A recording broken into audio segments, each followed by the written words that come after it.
Voilà toi étudiant en chant, aujourd'hui je vais te dévoiler les 6 erreurs que j'ai commises durant mon apprentissage depuis 2020 à aujourd'hui pour te faire gagner du temps. Je m'appelle Isaac, étudiant en chant. Je travaille aujourd'hui comme artiste dans des bars, dans des restaurants, dans différents événements, des festivals. Et je continue à apprendre, à avancer. Et puis mon idée aujourd'hui, c'est vraiment te donner ces erreurs que j'ai commises pendant des années et afin que toi, tu puisses vraiment arrêter de commettre ces erreurs et gagner du temps, cette fois entre étudiants et pas entre profs et étudiants. Ok? La toute première chose, c'est de faire, je faisais pas mes devoirs. Parce que je pensais que chant, c'est d'aller chanter pour plaisir, me décontracter un petit peu. Donc je payais des heures et des heures de cours et puis je faisais pas mes devoirs. Alors bien évidemment, quand on suit des cours de chant, on ne dit pas proprement, comme dans une cadre d'une formation stricte avec un certificat à la fin, de faire des devoirs où il y a un contrôle et une évaluation. Eh bien, je vais te dire, c'est dommage qu'il n'ait pas ça, parce que malheureusement, nous, les êtres humains, pour beaucoup, il nous faut un cadre, il nous faut des objectifs clairs, autrement on se perd, autrement on n'arrive à pas tenir la discipline et on commence à trouver 10 000 excuses.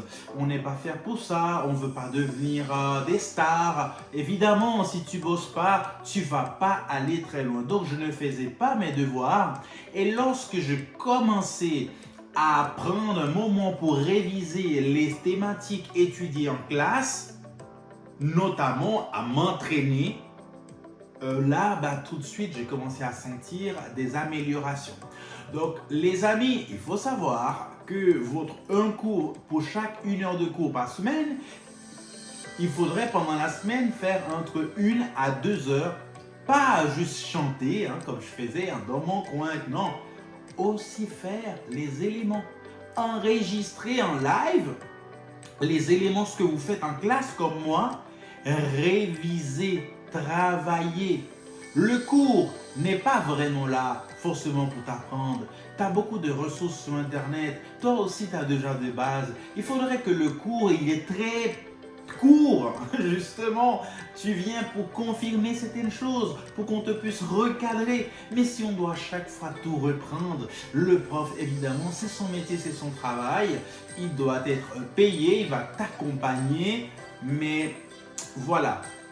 À savoir aussi, quand tu t'engages dans ces genres de cours, c'est pas comme dans une école, il y a un directeur qui supervise, il n'y a pas un plan de cours clairement établi. C'est un prof de chant, forme un bilan vocal au début, mais très souvent on se perd au fil des temps. Donc c'est pour ça que j'aimais bien demander des objectifs fixés par mois. Oui les amis, objectifs par mois.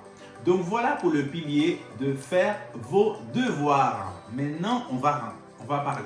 Quand on rentre dans le milieu du chant, qu'on ne fait pas le conservatoire ou des grandes écoles, et surtout qu'on n'avait pas du tout de base, les amis, dans n'importe quelle discipline, quand on démarre, il y a un vocabulaire. Oui, au début, on ne comprend pas, il y a beaucoup de jargons qui sont utilisés. Au début, c'est sympa, dans ton entourage, de la musique, on commence à te le vulgariser. 1 semaine, 2 semaines, 3 mois, 2 mois, 3 mois, 1 année. Écoute, oups, c'est bon, c'est bon.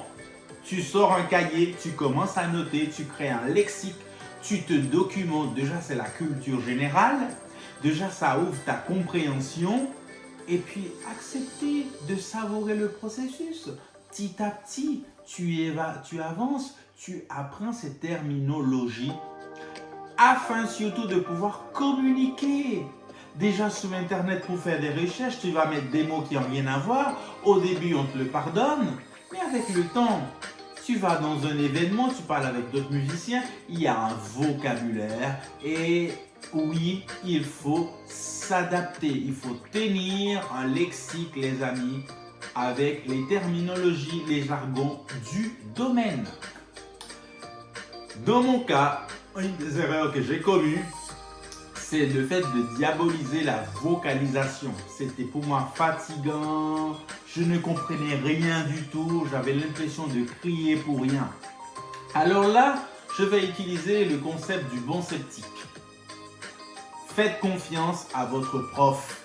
C'est comme aller à la gym, c'est comme préparer un marathon. Ça booste le souffle, tu travailles l'ensemble des piliers très souvent dans la vocalise. Les amis, il faut faire les vocalises en classe avec plaisir. Lâchez-vous, enregistrez-vous, répétez les vocalises après pour que lors du prochain cours, le prof voit des améliorations et qu'il te le dise. Yes, s'il te plaît, fixe-toi ça comme objectif dans tes cours privés. Que le prof, à chaque fois, qu'il se rende compte que les sujets abordés au fur et à mesure, qu'il y ait du progrès. Pour la confiance en soi, ça va être très très très bien. J'ai commis une autre faute très grave, les amis. Écoutez bien moi ça, les amis. Abonnez-vous si vous n'êtes pas abonné. Prendre connaissance de quelque chose de très simple, les piliers du chant. Le chant, c'est un paquet. On imagine une grosse boîte.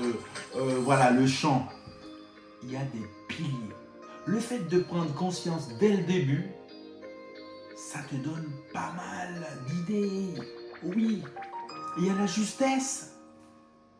Il y a la résonance, il y a la respiration. Tu dois être au clair, de quoi il s'agit. Tu sais pourquoi? Il se peut que tu commences à travailler le chant et parmi ces 3 piliers, lors du bilan vocal avant de démarrer un cours de chant, ce qui est habituellement proposé, on te dise que tu as déjà un avantage. Par exemple, que tu as une bonne oreille musicale. La justesse, t'es déjà pas mal. Évidemment, tu ne vas pas t'amuser à faire plein d'exercices de justesse. Tu vas mettre l'accent sur tes points faibles. Parce que tu as compris que le chant, c'est un ensemble de piliers qui, justement, ça s'appelle pilier parce que ça supporte cette discipline. Donc, si la justesse n'est pas bien, donc ton chant, il va d'un côté, il ne va pas aller très bien. Donc, les amis, prendre connaissance, les piliers, connaître vos points faibles et points forts. Et surtout pour le prochain point, avoir une routine. Les personnes curieuses comme moi, qui rentrent dans une nouvelle discipline, qui veut tout apprendre, je fais plein de recherches sur Internet. Plus ne pas vouloir dire toujours mieux. Donc, beaucoup de recherches, beaucoup d'investigations. Mais pour retomber sur terre, pour progresser, pour avancer, si vous ne faites pas une routine, des playlists thématiques, vous êtes perdu. Et comme dans le point précédent, le fait de n'avoir pas conscience des différents piliers du chant comme moi, lorsque tu dois mettre une routine en place, tu mets les routines, tu fais les exercices d'un seul pilier, tu avances beaucoup dans ce pilier et tu es faible dans les autres. Les amis, prenez vraiment conscience de toutes ces valeurs que je vous apporte ici. C'est vraiment des erreurs très courantes. Donc la routine, quelques exercices de chaque pilier du chant et mets l'accent au début, les 2 premiers mois, sur les points faibles, les piliers les plus faibles. Et ensuite, vous allez compenser et rajouter. Pour terminer, dans le chant, on pense que c'est juste chanter. Il peut y avoir des éléments qui nous bloquent, qu'on ignore complètement. Ça s'appelle les tensions. Il y a des personnes qui sont tendues, leurs mâchoires sont cripsées.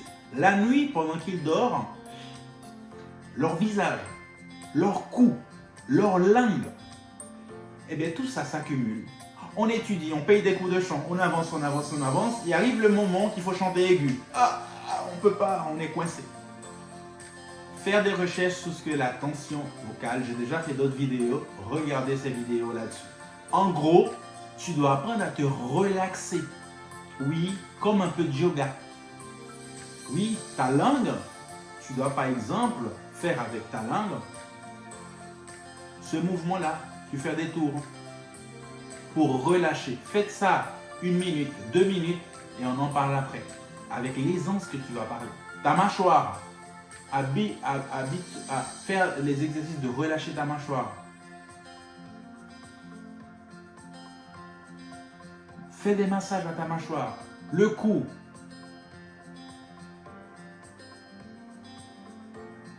Faites des recherches sur les tensions. Par jour, faites 10 minutes dès le début pour relâcher les muscles du visage, le cou, les épaules. Au début, tu sens rien, tu vois rien.